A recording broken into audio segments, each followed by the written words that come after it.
Bueno, hasta aquí las noticias a las 8:45, pero por favor no toque el botón porque continúa la entrevista, así que adelante, compañeros. Gracias, Juan José. Buenas noches. Bienvenidos al segmento de entrevistas y debates de las 8:45. Hoy domingo, junto a Cristian Castillo, vamos a conducir esta interesante entrevista. Cristian, buenas noches. Don Mariano, buenas noches. Acercándonos rápidamente al inicio de Cuaresma. Ya. Tus conteos son certeros. ¿Todo bien el fin de semana? Siempre, afortunadamente, don Mariano, ¿Sí? ya listos para empezar la semana. Bien, pues esta noche junto a Cristian vamos a tener una entrevista muy interesante, importante, porque vamos a abordar un tema que está volviendo a surgir, y es ese tema de que algunos empiezan a reclamar nuevamente la necesidad de una reforma a la Constitución Política de la República, en particular porque observan que el mecanismo de comisiones de postulación está agotado, está terminado, ya no sirve, en fin, todo tipo de adjetivos que le han puesto a las comisiones de postulación. Y claro, recordar que estamos pendientes de las decisiones que el Congreso de la República tome en materia de justicia, en particular con la elección de los magistrados de la Corte Suprema de Justicia, de las Cortes de Apelaciones, y también no olvidar a los magistrados del nuevo Tribunal Supremo Electoral. Ese es el contexto, eso es lo que empieza a surgir. Ya hay declaraciones, hay formadores de opinión, hay otras personas que incluso ya están cabildeando para ver si logran nuevamente generar un consenso que permita, a criterio de ellos, reformar la Constitución, en particular en su título 4, el capítulo 4 específicamente, aquel que contiene todo lo relativo a la Corte Suprema de Justicia. En fin, eso lo vamos a discutir. Para tratar este tema tenemos dos invitados de excelencia. Uno es el licenciado José Paredes, integrante de la Junta Directiva del Centro de Defensa de la Constitución, CEDECOM, y también le doy la bienvenida al doctor Mario David García, doctor en Derecho Constitucional. Ambos, buenas noches, bienvenidos. Buenas noches. Gracias por estar un domingo totalmente en vivo, que un poco de descanso ha quedado al margen para estar aquí con nosotros. Doctor García, hemos dado una breve repaso de lo que se está discutiendo, de lo que está pasando, y bueno, vuelve a colocarse sobre la mesa esta solicitud de algunos de que se proceda a la reforma de la Constitución Política de la República, y como lo decía específicamente en ese capítulo 4 del título 4 de la Constitución. ¿Qué opina? ¿Qué nos puede comentar al respecto? Licenciado Rayo, muchas gracias por la invitación. Tengo que reconocer que el problema de Guatemala es esa actitud cíclica de replanteamiento hipócrita, absolutamente hipócrita. Lo que se busca desde hace años es acceder violentamente al poder y cambiar las estructuras del país. A mí me pareció ridículo escuchar que porque hay problemas en las comisiones de postulación, ahora surge el cambio de la Constitución. A la Constitución tendríamos que aprender primero a conocerla, segundo a respetarla, y luego veríamos, conociendo y respetando la Constitución, que la organización de comisiones de postulación, que fue una ley de Ninette Montenegro pésimamente hecha, es tan pésima que exige que sean delincuentes los que se postulan. Por aquello de que, no, es que todo el mundo entiende que cuando se pide los antecedentes penales. Y es cierto, pero es una certificación de carencia de antecedentes penales. En el argot popular se conoce como antecedentes penales, pero si se pone en la ley que lo que se requiere son antecedentes penales, lo que está es circunscribiendo el universo de postulantes simplemente para que sean criminales. Bueno, a mí me da muchísima tristeza porque Guatemala no sale de un círculo vicioso. Y cuando afirmo que lo que se busca es una excusa para entrar a reformar la Constitución cuando no la conocemos, se arma un escándalo porque encuentran a un señor que hace 2 años, o tal vez más, está intentando manipular las Cortes, pero se sesgan porque hay una persona que tiene más años, tiene 20 años de estar manipulando y nadie dice nada porque es de extrema izquierda, y es la señora Helen Mack. Ella incluso, para mi sorpresa, ayer vi en las redes sociales un diploma que ella dio a partir de un acuerdo suscrito por la Fundación Mirna Mack con el organismo judicial, el que se ve en pantalla. Por cierto que Néctor fue alumno mío y pues le tengo estima, pero lo más interesante no es el nombre de el recipiendario, sino que es un acuerdo entre organismo judicial, el actual Corte es la responsable, y una fundación que es de características muy beligerantes, es tal vez la que tiene el récord en más amparos presentados, todavía creo que supera con creces al licenciado Alfonso Carrillo Marroquín, en tratar de transformar a través de la vía de amparo las estructuras jurídicas de Guatemala. Lo cierto es que nosotros no podemos acreditar en lo más mínimo la necesidad de una reforma constitucional, en tanto sí vemos una mutación constitucional, que son cambios a la Constitución que no están en la letra muerta de nuestro Código Constitucional.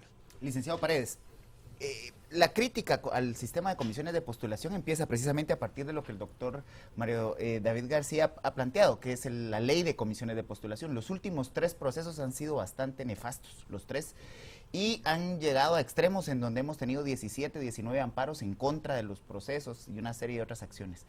Sin embargo, el debate social se agotó el sistema de comisiones de postulación para nombrar a jueces y magistrados del organismo judicial, porque en los otros casos en los que se aplica no es tan controversial.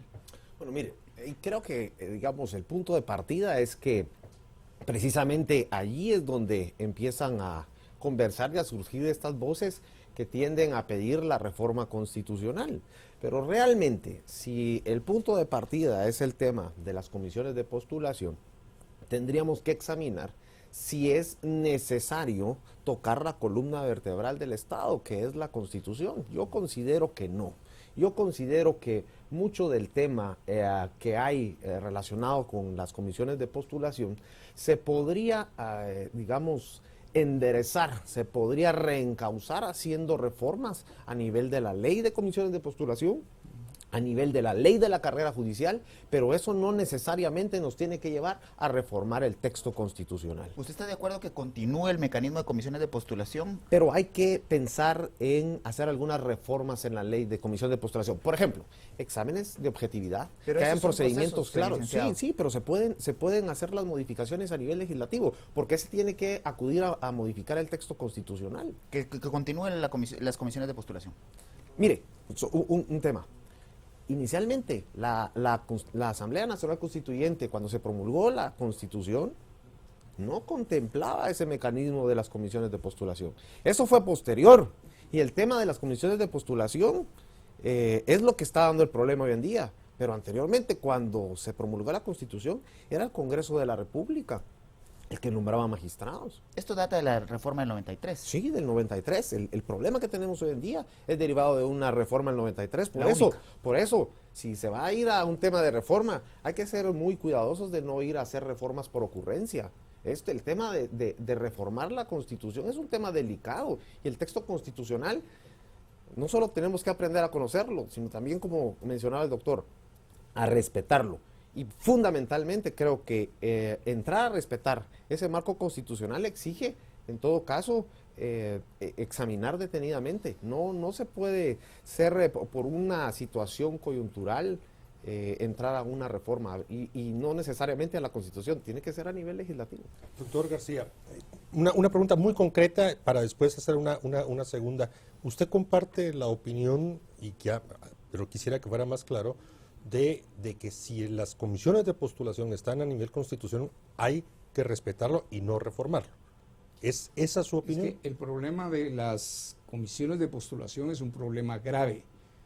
Ustedes hacen énfasis hoy aquí en Canal Antigua en ese problema, pero parece que olvidaron el 13 de octubre del 2019 cuando se rompió el orden constitucional. Precisamente Entonces, le decía que iba a ser... esa es la dimensión del problema. Sí. Que también no se que, llama el 2014, doctor. También, pero el 2014, y eso es algo que tengo recordarlo en mi historial, enderezamos brevemente al mes ese problema. Claro. Pero no puede ser, fíjense, esto es importantísimo. La función principal de la Corte de Constitucionalidad es garantizar la aplicación y respeto de la Constitución. Así es. Y es una Corte caracterizada en sus últimos años por romper el orden constitucional. Es inadmisible. Precisamente ese llamado que ustedes hacen a que se respete la Constitución no es solo para nosotros los ciudadanos, en particular a quienes ejercen la función y jurisdiccional. tienen la responsabilidad. Porque un buen programa, a propósito de programas, es cómo enmendar el problema del abuso de poder de los magistrados de la Corte de Constitucionalidad. Porque ese Ministerio Público que está pidiendo miles de millones de quetzales para sus gastos, no tuvo la entereza ni el carácter de hacer cumplir la ley penal. Debió de haberse presentado con un juez de primera instancia para pedir una orden de captura para los magistrados, dado que es un delito en flagrancia.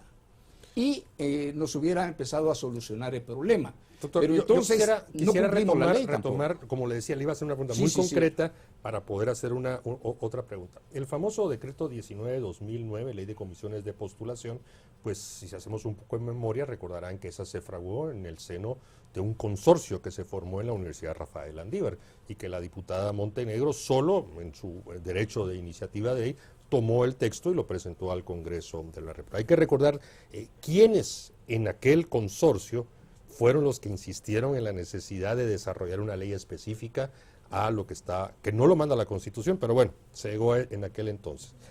El expresidente Alejandro Maldonado Aguirre estuvo esta semana aquí en Canal Antigua y aquí nos decía y nos hacía un llamado a la prudencia, precisamente en la misma dirección que ustedes lo están haciendo en cuanto a llegar a tocar. Y enfatizaba, y aquí viene la pregunta, doctor García, de que a través de algunas reformas a ciertos cuerpos legales, pero en particular a verificar cómo se seleccionan a los nominadores, podría resolverse bastante del intrínculis que hoy estamos teniendo. ¿Cómo lo ve usted?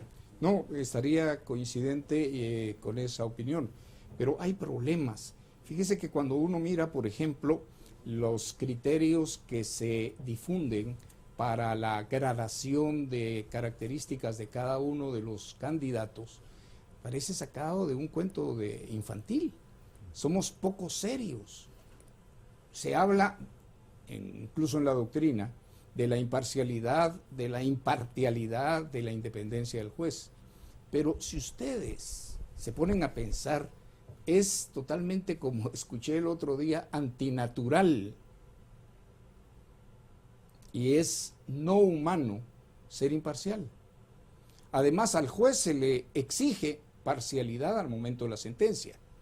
Entonces tendríamos que revalidar y pensar, no solo copiar, ni mucho menos incurrir en las ocurrencias. El problema de selección de jueces, hace pocos días me consultaban 2 alumnos sobre los métodos de selección de jueces. Porque de hecho la carrera judicial es también susceptible de ser sometida a examen. Se puede hacer carrera en juzgar a los semejantes. Se debe. O es, como decía Montesquieu, nada menos que hace 300 años, muy delicado juzgar al semejante, dado que ¿quién no tiene un techo de vidrio al momento de estar juzgando? Es discutible el juzgar por carrera. Entonces es complicado y particularmente una de las cosas que no se mencionan, pero que todos las sabemos. La ley de comisiones de postulación fue nefasta en muchas de sus consecuencias. Primero, le dio una poltrona a cada uno de los decanos, entonces todas las universidades, salvo raras excepciones, se preocuparon de tener facultades de derecho. Hoy se gradúan 280, 250, 300 al mes. Vaya a ver con qué calidades académicas se gradúan.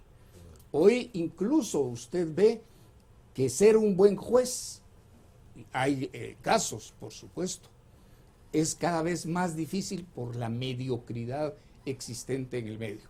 Abogados, magistrados, estamos realmente en una crisis de la estructura jurídica. Ahora, licenciado Paredes, realmente el tema no es nuevo. Después del fracaso de intentar reformar la Constitución a partir de lo que los acuerdos de paz habían determinado, en el 1999 la consulta popular pues vota a favor del no. Sin embargo, a partir del 2007 a la fecha han habido 5 textos de reforma a la Constitución.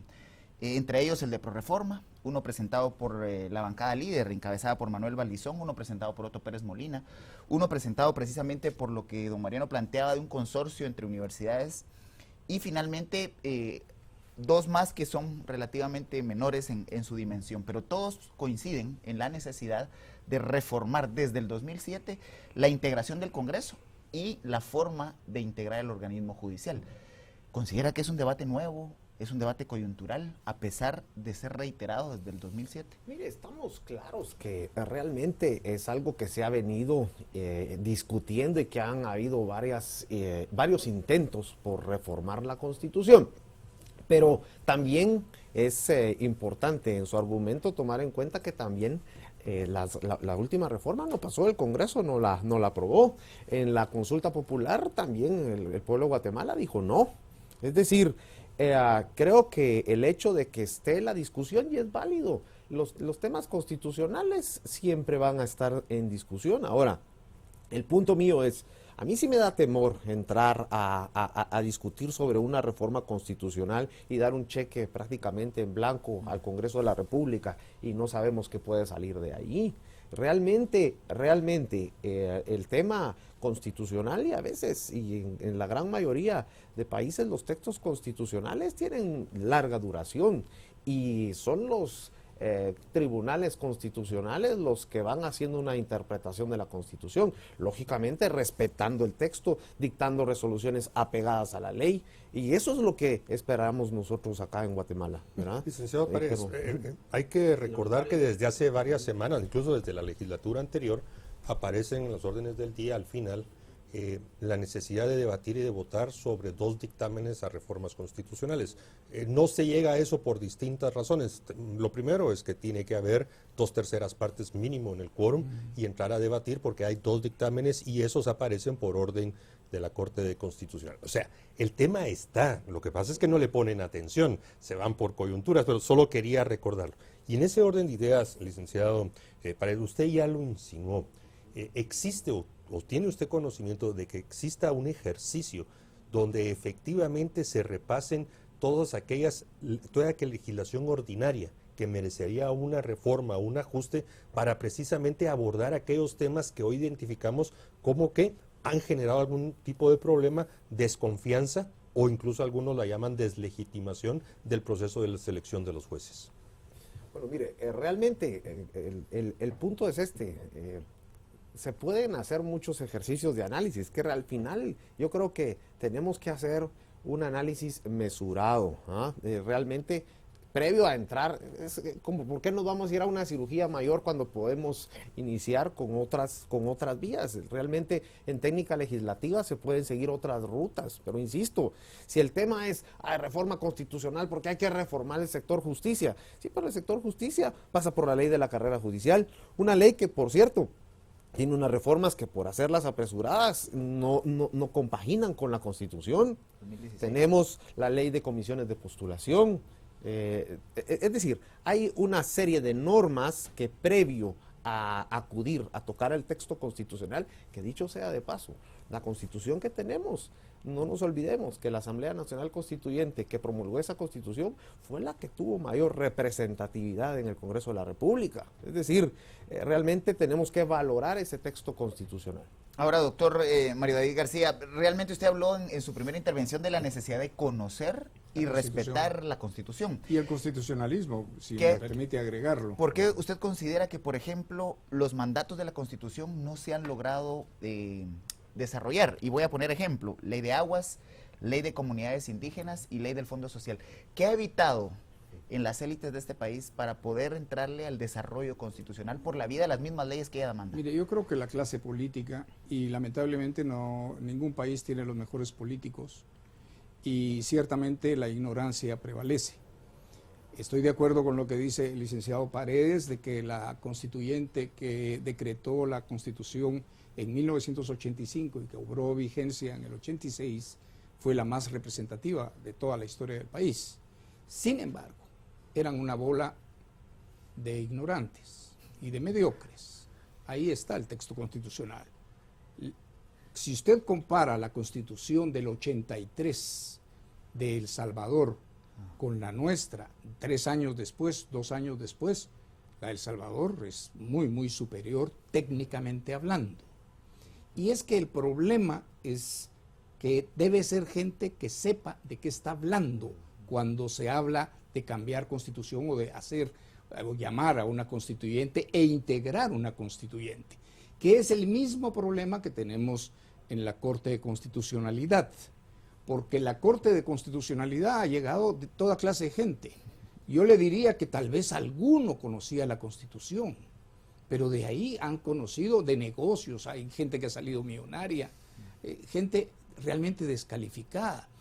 El licenciado Paredes, por ejemplo, habló del Tribunal Constitucional. No todos los países tienen Tribunal Constitucional. En Venezuela ha sido llevada o fue llevada al desastre con Cámara Constitucional dentro de la Corte Suprema, que es lo que procede. Esto de estar haciendo tribunales es un absurdo mal copiado de la madre patria España, porque como la Constitución española de 1978 tenía Tribunal Constitucional, entonces nuestros constituyentes, que como digo era un grupo tal vez bien intencionado políticamente, pero muy mal preparado, se pusieron a copiarla. Y copiaron aquí, copiaron allá, copiaron a las propias antiguas constituciones de Guatemala. ¿Pero hay que respetarla? Absolutamente, absolutamente, porque es lo que está vigente. Perfecto. Y no está en discusión si la respetamos o no. Eso no quiere decir que sea la mejor constitución del mundo, como alguien se atrevió a decir en algún momento.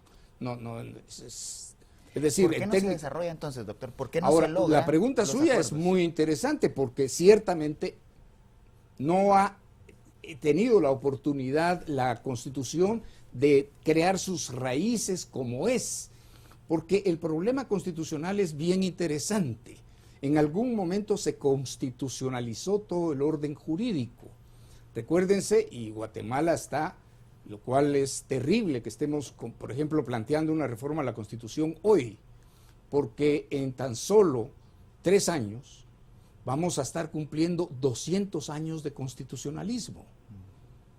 En 1823 se decretan las bases constitucionales de Centroamérica. Centroamérica era una sola unidad. Se crearon la Federación de Provincias. El Estado de Guatemala se dio en 1825, su primera constitución. En el 24, la de la Federación. Incluso hay estupideces que se difunden, como que en 1847 con Rafael Carrera se instauró la República de Guatemala. No, lo que se instauró fue la dictadura como forma de gobierno con Rafaelito Carrera. Él lo que hizo fue un decreto por el cual se desvinculaba a Guatemala de la federación para hacer un solo país, una sola república, pero república fuimos desde 1823, que tampoco es 1821. Entonces hemos aprendido mal la historia. Somos de ocurrencias, hablamos tanta porquería. De Centroamérica, de los 5 países, solo Guatemala tiene una corte de constitucionalidad. Los otros países han sido más sensatos, más maduros. Cámaras constitucionales Exactamente, adentro de la Corte. Así es como debe ser.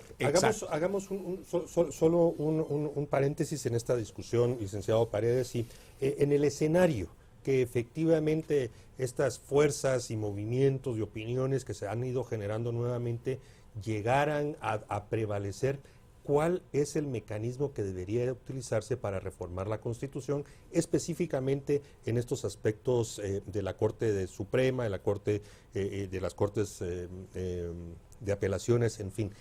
¿Cuál sería porque tenemos 2 mecanismos, cuál sería el que debería utilizarse? En este caso, lógicamente lo tendrá que conocer el Congreso de la República, aprobarlo y luego 2/3 partes, ¿verdad? Y luego a consulta. se va a consulta popular. Luego se va Para a el consulta referéndum. popular para el referéndum, ¿verdad? Pero Ese sería el mecanismo, sí, ¿no? yo diría que antes de eso, si llegara a darse el caso, yo creo que se tiene que dar una amplia discusión de Ahora, todos los sectores, el presidente de la República se ocurrencia, metió repito. en el debate y anunció y opinó de que el proceso estaba agotado, que ya no servía y que había que hacer algo al respecto.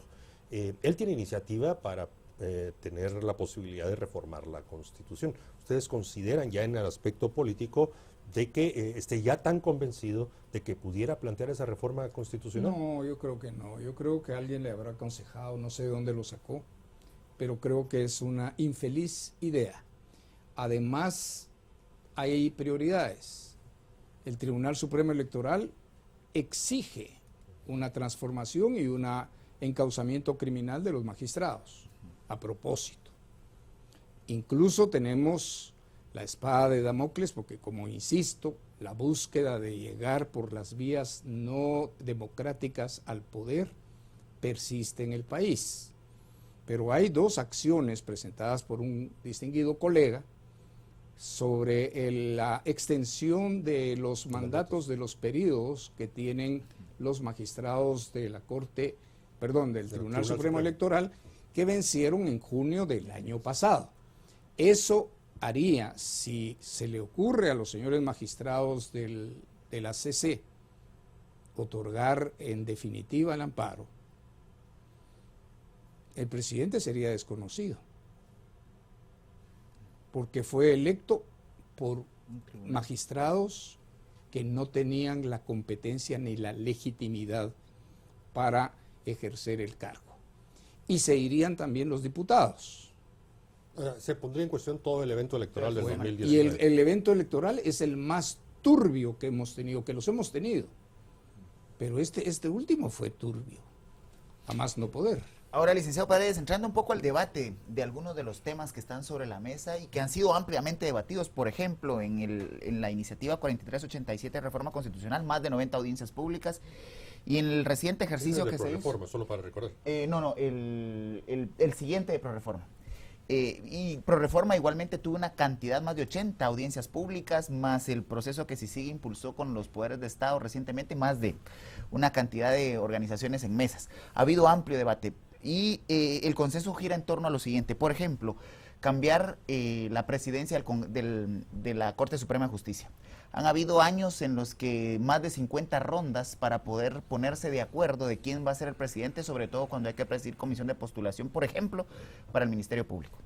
O el tema del periodo. 5 años es suficiente para consolidar y para evitar que se politice la justicia. O un tercer elemento, la necesidad o la posibilidad de cambiar de tajo los 13 magistrados de la Corte Suprema de Justicia. Estos elementos considera que contribuyen a darle certeza jurídica al Estado de Derecho guatemalteco. Mire, yo vuelvo al punto inicial. Es que la Constitución, cuando fue promulgada en su momento, inclusive no contemplaba esa rotación en la presidencia de la Corte Suprema de Justicia. Esa se da en el 93. Eso se da posteriormente. Yo creo que, mire, el entorno, lo que se tiene que pensar acá, si estamos buscando una reforma al sector justicia, vuelvo a la ley de comisiones de postulación. Es decir, hay que pensar, es decir, ¿cómo llevamos a que el Poder Judicial lleguen los mejores abogados de este país? Al final creo que pasa por exámenes técnicos, exámenes de oposición que sean objetivos, que realmente quien se postule pueda estar compitiendo en una igualdad de participación con otros que se están postulando y donde no, digamos, va a prevalecer esos vínculos que pudieran existir, sino donde con pruebas objetivas. Yo quiero postularme para ser un magistrado de una sala tributaria o quiero estar en un área penal específicamente, pues tengo que acreditar con méritos que soy competente para poder estar en esa magistratura. Ahora, solo la calidad tema aquí es que está corriendo el tema, el tiempo, perdón. Doctor García, a ver, la reforma del 93 fue consecuencia de los hechos políticos que provocó Serrano, y aunque tiene temas muy importantes y que han servido, hay otros como los que estamos discutiendo que se volvieron muy discutibles.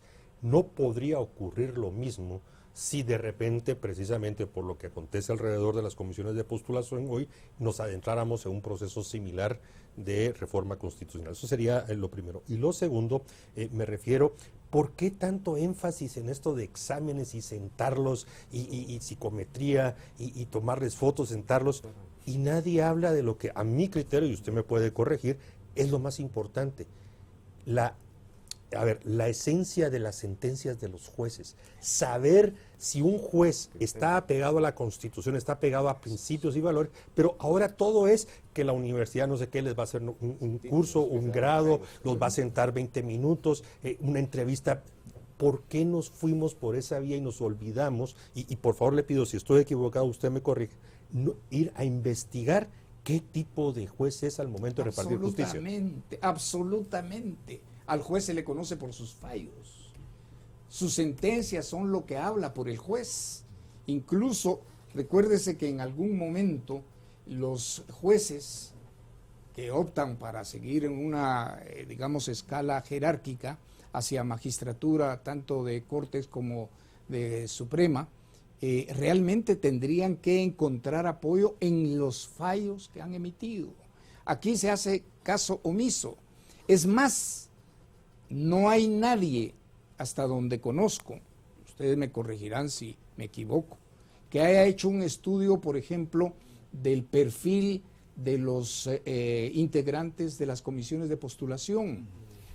Hay decanos que tienen no sé cuántos años de estar de decanos y han pasado por todas las comisiones de postulación, pero nadie les pide cuentas, porque el licenciado Paredes, muy, digamos, dadivosamente dice, hay que llevar a los mejores abogados a las Cortes. En una reunión, después de que se logró la restitución de la vigencia constitucional en el 2014, un abogado, conversando en una reunión de trabajo, me dijo, doctor, ¿y usted no se siente mal de que haya llevado a esos que fueron a la Corte Suprema? Y le dije, mire, le hago un desafío público, deme una nómina de 13 mejores. Mejor si antes de que termine la sesión, si no, ¿cuántos días quiere que le dé de tiempo? Piensen ustedes, ¿quiénes tienen la talla, como en un momento, por ejemplo, con Méndez Gerbruger, fue aquellos que eran reconocidos, como usted dice, por sus actuaciones? La Biblia es un referente vigente y eterno. Por sus actos los conoceréis. Pero aquí creemos y ponemos, es más, de repente las mismas agrupaciones gremiales postulan a personas que no se conocen, que no tienen trayectoria. Por ejemplo, yo he hecho en falta que cuando se califica a un candidato para una magistratura, no se haga énfasis en obra publicada. Porque precisamente las sentencias son doctrina.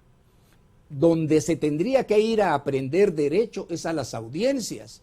Y usted va a ver un juez como el juez Gálvez que parece más bien un cómico de algún programa de tercera categoría. Por Dios. O aquella señora que aplaudió una sentencia que ella misma había dictado. No, por Dios, nos falta seriedad hasta en el debate, porque cuando platicamos de esta cosa hacemos omiso y vamos a otros temas. Yo le concedo toda la razón. Hay temas como el de aguas que no ha sido desarrollado por la Constitución, lo cual, ¿dónde están los culpables? Hay responsables, han pasado por el Congreso y no entienden por qué votan. Es más, muchos de ellos han votado por leyes que después sirven para que los crucifiquen. ¿O no? Totalmente, doctor García. Licenciado Paredes, usted hace referencia a la necesidad de reformar una ley administrativa y procedimental, como la ley de comisiones de postulación, y habla precisamente de reforzar los mecanismos de selección. Sí. No obstante, en la Constitución, el artículo 215, segundo párrafo, establece que el mecanismo para integrar las nóminas es votación. Y dice claramente que la nómina se integra por la votación por lo menos de las 2/3 partes de la comisión de postulación para integrar esa nómina. Es decir, todo lo demás es accesorio. El elemento determinante es lo que la Constitución manda cuando los comisionados votan. esto deja fuera cualquier discusión administrativa y procedimental que se contenga en la ley de comisiones de postulación. Sí, pero si hay exámenes, como repito, no solo vamos a examinar el tema académico, porque también tenemos que ir por el tema de la meritocracia, es decir, al momento de haber exámenes objetivos o que hayan exámenes de oposición, digamos, hay un elemento de objetividad que va a permitir a esos comisionados fundamentar sus decisiones. Es decir, yo estoy postulando a este abogado porque considero que tiene esta experiencia en litigio, porque ha publicado estas obras, porque sus resoluciones judiciales digamos, hay criterios de objetividad. No es mandar al Congreso de la República una lista así por así. Yo por eso insisto en que sea cual sea el proceso, si no se les incluye alrededor un aspecto técnico que sea realmente medible, inclusive certificados, se pueden certificar, y de hecho, mire, la ley de la carrera judicial habla inclusive de procedimientos certificados. Bueno, que la Corte de Constitucionalidad hizo esa analogía de que se pueden autocertificar. Mire, es tremenda sentencia la que tuvimos en nuestras manos cuando nos dimos cuenta que se hacía una analogía con el tema de alimentos. Eso sí es preocupante porque deja muchas veces las leyes no se cumplen, no porque estén mal las leyes, sino porque quienes las interpretan no las interpretan adecuadamente o se interpretan a conveniencia. Ahí está el problema. Yo quisiera regresar al argumento de Cristian porque me parece importantísimo, doctor García, y es esa mayoría calificada para elaborar la lista de nominados y que llega al Congreso. No tendríamos que entrarle, a ver, mantengo mi crítica a esos exámenes y pruebas y todo eso, porque considero que para la impartición de justicia uno puede aprenderse de memoria todo y sacar 100 en todos esos exámenes, pero a la hora de impartir justicia ahí estamos perdidos. Pero regreso, ¿cómo podemos hacer para que los nominadores sean aquellos que en algún momento también estuvieron presentes? Usted mencionó un apellido, podríamos sacar otros apellidos de connotados profesionales del derecho, juristas, que pasaron y efectivamente tuvieron la interés, sin ley de comisiones de postulación, de elaborar nóminas que el promedio era que eran tan buenos que les costaba al Congreso tomar su decisión, y no como ahora, que un poco es por el descarte, a ver quién conoce a uno, en fin, esa parte. ¿Cómo cambiamos el tema de los nominadores? Mire, hay en la selección de jueces un arcoíris de posibilidades para designación. Incluso la más democrática de todas, el sorteo. Que lo sorteen. Obviamente habría necesidad de hacer un universo de gente que tenga una serie de características. Porque yo le digo algo de lo que no se habla. Todos, absolutamente todos, abogados que han ejercido una magistratura han tenido que tener un agarre. Si no, no llegan. Es que no llegan. En todas las cortes. El problema entonces es que aquel juez, que decreta sus sentencias conforme a derecho y de una manera recta, no es reconocido. El legado de Sisi fue nefasto. Yo sufrí ver en los últimos años que se murió fulano, que se murió sutano, que eran ciertos. La galería de muertes por prisión preventiva es mucho más grande de lo que sería admisible. Realmente no debería haber habido nadie que muriera en prisión preventiva. Pero ya sí no cabía en el ordenamiento jurídico. Para aquellos que lo expusimos desde un principio, y desde un principio dijeron, no, el que tenga colas es el que está temblando, es que no cabe. Yo agarraba y decía, aquí está la Constitución, 281 artículos, 280 vigentes, búsqueme un artículo donde pueda permitir el injerto de una entidad internacional. Y le digo cosas interesantes. En el 2013 vino don Iván. En el 2014 empezó la búsqueda de llegar al poder por medidas no continuó la búsqueda con nuevas formas, porque eso sí, es, pero eso es más usted añejo. sabe que hubo hubo, antes del señor Velázquez, vino un italiano que tuvo poca relevancia, que se llamaba, no, es italiano, Antonio Ingroia, militante del Partido Comunista, enviado por Naciones Unidas. Naciones Unidas ha querido, y si fuera un sistema acreditable, yo le diría bienvenido, pues hagámonos al sistema venezolano o al sistema nicaragüense, cubano, pero entran al gobierno, ya no salen. Ahora, doctor, para ir cerrando, que ya nos estamos acercando al fin de la entrevista, el consenso general en la sociedad guatemalteca es cómo despolitizamos la justicia. Usted ha referido muy claramente, digamos, que los jueces llegan por padrinos y al final lo que se quiere es romper precisamente ese cordón umbilical. Uno de los planteamientos que se hace es llevar, por ejemplo, el periodo a estándares internacionales de 5 a 12 años. Promover relevos por tercios y no de un solo. Una pregunta, para que haya algo de debate. ¿Se imagina a estos integrantes de la Corte de Constitucionalidad 12 años en el ejercicio del poder? Para Corte Suprema de Justicia, doctor. Pero es que a la larga... Porque la Corte tiene otro periodo. ¿Cómo no? Pero la Corte Suprema hoy ya no es suprema, está supeditada a la Corte de Constitucionalidad.